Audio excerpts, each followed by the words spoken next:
This is your number one independent radio, Ray Power 100.5 FM Abuja. Hello and welcome to the news desk. I am Chukwuyenum Onwaka. First, the headlines. Federal government announces fourth evacuation flight for Nigerians in South Africa. Nigerian army reiterates commitment to strengthening civil-military relations to engender peace and security. UN Rights Council orders urgent inquiry into Sudan's obeyed. Ukraine warns of interceptor missile shortage as 14 killed in Kyiv region. Details shortly.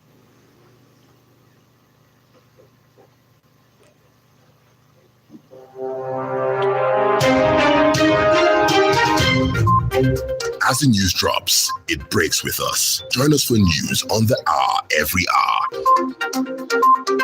News desk at 12 noon, Metro News at 4 p.m. Enjoy infotainment, breaking and sports news at their best 24/7. This is Ray Power FM News. And now the rest of the news. In continuation of the ongoing evacuation of Nigerian nationals from South Africa, the federal government has deployed an Air Peace aircraft for the fourth evacuation flight. According to the Ministry of Foreign Affairs, the aircraft is scheduled to depart the Murtala Mohammed International Airport, Lagos, on Tuesday, 7th July 2026 at 3:30 p.m. for Johannesburg, South Africa. The flight is expected to depart Johannesburg for Lagos at 12 midnight with 270 returnees on board. The estimated time of travel at the Murtala Mohammed International Airport, Lagos, is 5 a.m. on Wednesday, 8th July 2026, all things being equal. The ministry reassures that adequate arrangements have been made to receive the returnees and provide necessary consular and welfare support upon arrival. This evacuation exercise is part of the federal government's commitment to ensure the safety and well-being of Nigerians abroad amid the current security concerns in South Africa. The Chief of Army Staff, Lieutenant General Waidu Shuaibu, has reiterated the Nigerian Army's commitment to strengthening civil-military relations to enhance lasting peace and security across the nation. General Shuaibu stated this during the handover of a newly renovated community primary and secondary school in Rumumasi, Rivers State. He noted that the project is one of several initiatives executed across the state's three senatorial districts to mark the 163rd anniversary of the Nigerian Army. Here's the report. Community leaders and dignitaries gathered at the community primary and secondary school in Rumumasi, Obiakpo local government area, to witness the official handover of the newly renovated school buildings. During the ceremony, the Chief of Army Staff, Lieutenant General Waidu Shuaibu, emphasized that there are several other projects across the three senatorial districts in celebration of the 163 years anniversary of the Nigerian Army. Today's ceremony provides the Nigerian Army yet another opportunity to foster public support and promote community development with the good people of Rumumasi through the renovation of the community secondary school. We are also renovating community secondary schools in Losia, in Kana local government area, and the community town hall in Oyugbo local government area, as well as providing a solar panel borehole in Degema local government area, all in Rivers State. He further called for continued support of President Tinubu's resolve to combat terrorism, stressing the importance of providing timely intelligence to security agencies. I therefore express my profound gratitude to Mr. President for his steadfast support and the strategic guidance to the Nigerian Army. His unwavering commitment to our operational, training, and administrative requirements have been instrumental to the successes recorded so far. I therefore to educational development in the state. I am one of those who saw this school in the state before this intervention. And so what we have seen here is really transformative, and it gives hope within the context of renewed hope agenda to our people and the students. Abajo Sekwe. Security chiefs in Ogun State have carried out a high-level joint operational assessment and show force along the Ogun-Ondo border corridor as part of efforts to strengthen security and sustain the ongoing anti-crime operation Kosaye.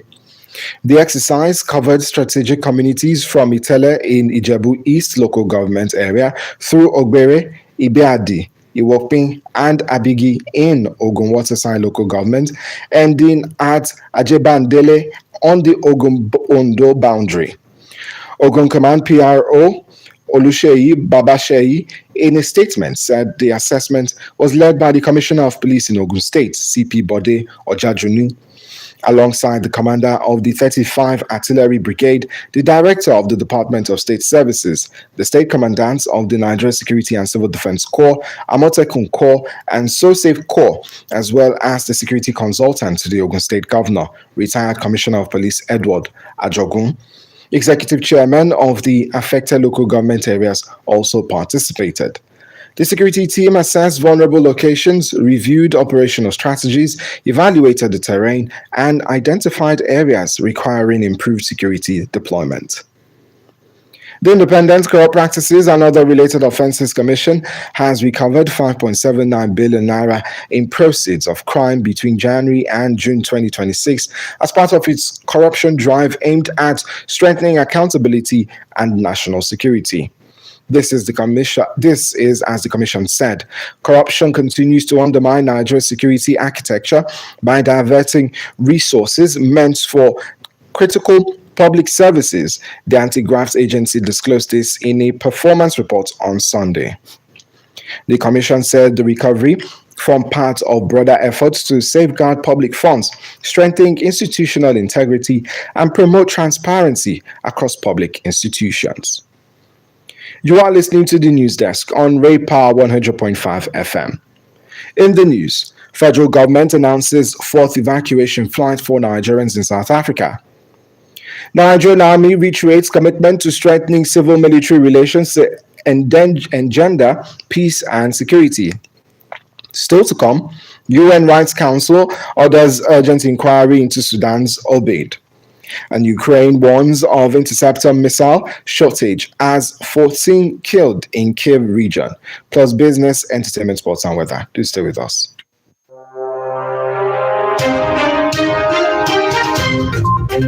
As the news drops, it breaks with us. Join us for news on the hour every hour.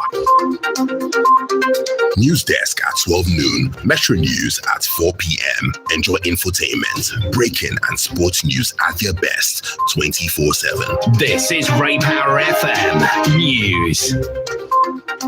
And now the rest of the news.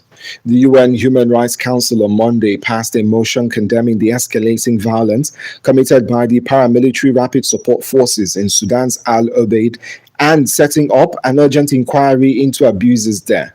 Britain, alongside 14 other states, has previously a seed for sure. The UN Human Rights Chief warned on Friday that a catastrophe was unfolding around Al Obaid and that his office had documented patterns of summary executions, abductions, torture, and sexual violence in the surrounding region. The Ukrainian Air Force says a serious shortage of interceptor missiles meant none of the 23 ballistic missiles fired by Russia to Kiev on Sunday night were shot down. At least 11 people were killed in the second large-scale Russian attack on the Ukrainian capital city in a week, top military administrators said.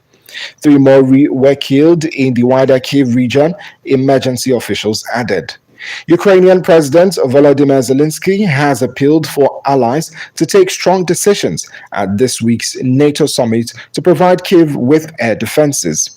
After the attack, he said the Ukrainian military has been successful in intercepting cruise missiles and drones, but not ballistic missiles. And now, a business update from Ray Power 100 FM. Dangote Petroleum Refinery exported about 466,000 metric tons of jet fuel to Europe in June, valued at an estimated 757 billion naira.